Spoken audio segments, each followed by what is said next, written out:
Hey, what's up guys? It's Jess. Welcome back to my channel. One of the goals I've set for myself is to upload more consistently on YouTube just so that I can see a faster growth, hopefully, on my channel.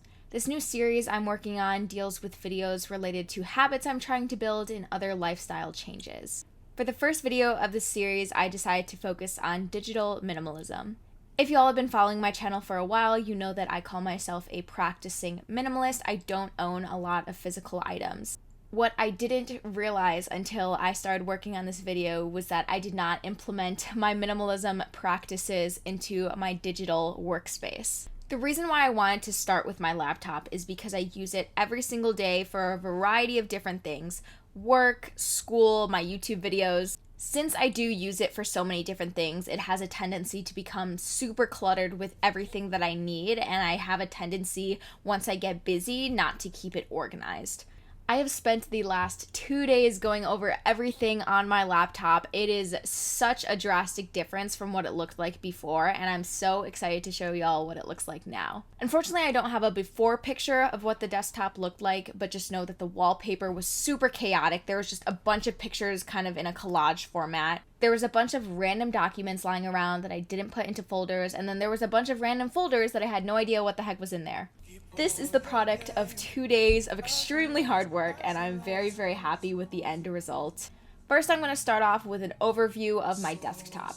As I mentioned earlier, my old desktop was a complete mess. There was random documents and folders everywhere. I hated the way it looked. It was so chaotic. So the first thing I did was go through all of those documents and folders and find a place for everything. As you can see, there are no random documents lying around. They all go in their respective folders. I have a category for my NASA internship, a category for fall quarter, a category for additional important files, and a category for miscellaneous items. Another thing that I changed about my desktop is removed a lot of the icons in this dock.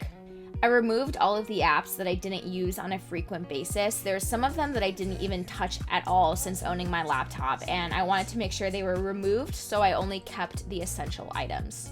I have Finder, Launchpad, Safari, Google, my calendar, notes, reminders, photos, messages, App Store, my terminal, Spotify, and QuickTime Player is usually not up here, but it is recording my screen right now, so that's why it's there, and the trash can. Next, I'm going to be talking about my Notes app, and this was extremely chaotic as well prior to me dealing with it. A lot of the time I'll use my Notes app to write quick notes for myself, but the problem with that is that I never actually look back at those notes because they're all over the place. They don't have titles for them, so I had no idea where anything was. What I did was go through every single note I had and place them into categories. What I did was give each note category a title and then include a line underneath so the actual content of the note was put away and wasn't visible. I think by doing that, it just makes the notes look so much cleaner, and I'm able to look at this and not want to throw up. Next, I'm going to be talking about photos and videos, and this was the most difficult thing that I had to learn to get rid of. It is super easy for me to get rid of physical items, but until now, it was not the same with digital items. I was a digital hoarder. I held on to so many photos, so many videos, and I think the reason is because I view those items as more sentimental than physical items. Another thing that I think prevented me from ever wanting to look through my old photos and videos is just because some of them are cringy. Some of them are extremely embarrassing for me personally. Even if I was the only one looking through them, I was like, I can't do this physically. Nonetheless, I sat down and pushed through it. I deleted all of the photos and videos I no longer needed. The reason why I think this is so difficult is because you can't look at these items and think how practical they are to keep them as you can with more physical items. I went about this process in multiple different ways. The first thing that I did was open up the entire photos and videos collection, start from the most recent, and then go through each one individually and then work my way back all the way to the end. The easiest photos and videos to delete are the random ones that you no longer need, like screenshots and pictures you took of the whiteboard from class, random stuff like that. It was really easy to get rid of. Here are some things I noticed when looking through my photos and videos. One, I had so many photos and videos that were duplicates of one another, so I eventually went through those and deleted all of them, but that was just so weird that I had duplicates of them. Number 2 is that I had way too many photos of fitness progress. I used to take progress photos every single day, and you can imagine how that stacks up over the course of several months. I decided to keep like one from every 3 months so that the progress was more noticeable. Pictures of friends and family and even of yourself are often harder to delete, and I think that comes down to what you truly value and what you want to see. For example, I didn't look through my Photos app for a really long time, and I still had pictures and videos from my previous relationship and the relationship before that. Some people have difficulty deleting photos and videos from old relationships. I do not. I have no remorse, no mercy whatsoever. I select all and delete it. There was no need for me to look at all of these photos individually and remind myself of the memories and whatnot. That is not to say that I'm not grateful for the memories I've had from those previous relationships or even previous friendships. But you want to treat your digital space as being somewhat limited, that you only keep the photos and videos that truly make you happy, that you would love to see every day, that can put you in a good mood, blah, blah, blah. I think by deleting all of those photos and videos that I no longer wanted to hold on to, I was able to then spend more time looking at the photos and videos of people that I love and memories that I love. Now, the hardest thing for me to delete was videos of me singing and the songs I've created. Not because they hold any value to me, but because they were cringy to listen to, and I just didn't want to put myself through that, honestly. Nonetheless, I went through it and I deleted a bunch of videos, and that made me so happy because I'm like never have to think about those ever again now that they're off my computer. Another thing I always think about is imagine if you like die. Another thing wait, I rephrased that like entirely incorrectly. Okay, but imagine that you do like pass away at some point, and your relative or whoever is going to be looking through your computer to find pictures of you to place all over the funeral. Do you want them looking at cringy singing videos of you? Probably not. That alone of having like cringy photos of me or having pictures with people that I don't even like show up to my funeral, it was just enough for me to delete a majority of my photos. Even though I don't have a total of 20 photos and videos, I do think that I have significantly downsized to the ones that I truly, truly love, at least for right now. Another thing that I did after downsizing significantly was placing every single photo into its respective category, so into a different album. Now that I've given you a complete tour of my MacBook, I'm going to go ahead and show you how we did some of the creative elements. The first thing I'm going to be talking about is my desktop wallpaper, and this is actually one that I created myself. First thing I did was went to a website called Canva. So here is Canva. There is a free version and a premium version.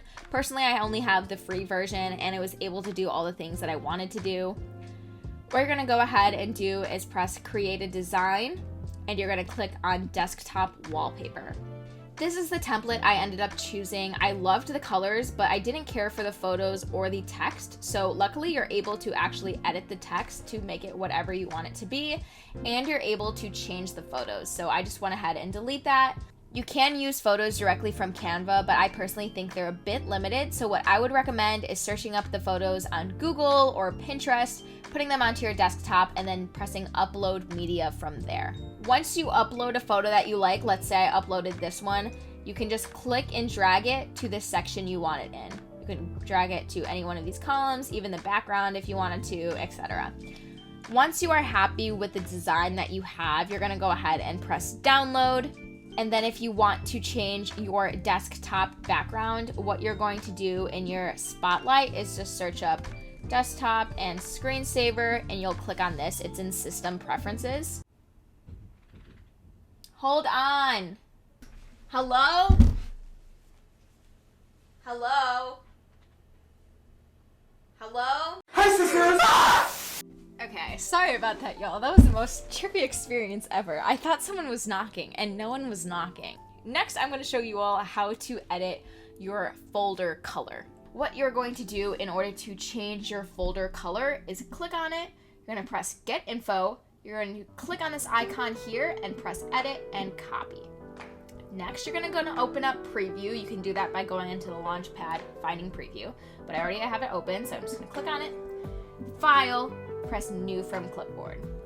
So now what you're going to do is you're going to have this thing pop up. You're going to press this thing, and then to adjust the color, you're going to press this triangle. Obviously, this is kind of chaotic. I had no idea what any of this meant, so I just kind of moved everything around until I got a color that I wanted. There's probably a more efficient way to do that, but I felt like this was the easiest for me. After you're going to do that, you're going to press edit, you're going to press select all, you're going to press edit, and you're going to press copy, question mark. Okay, okay. You're going to press edit, you're going to press select all, you're going to press edit, you're going to press copy, and then you can exit this. You don't need it anymore. You don't need that. You're going to go here and you edit and then paste, and then you're going to be able to change the color to what you want. I think I'm going to end this video here. It was pretty chaotic, similar to how my desktop looked a few days ago. Hopefully you were able to learn something from it and at the very least enjoy how pretty my desktop looks now.